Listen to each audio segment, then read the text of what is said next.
Pemeriksaan dugaan melanggar kode etik profesi Polri atas nama Bribka Rizky Renaldi SH bin Haji Arfan Ismail NP 81 jabatan Brigadir Polsek Gandus Palembang dengan resmi dibuka dan terbuka untuk umum.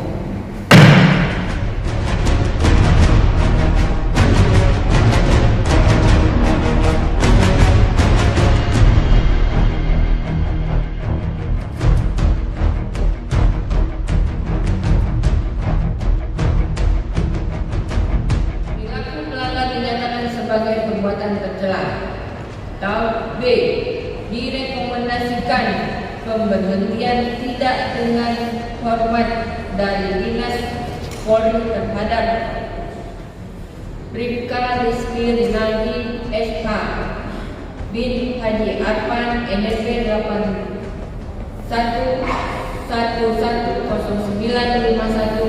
jabatan Brigadir Polsek Gandus Polrestabes Palembang.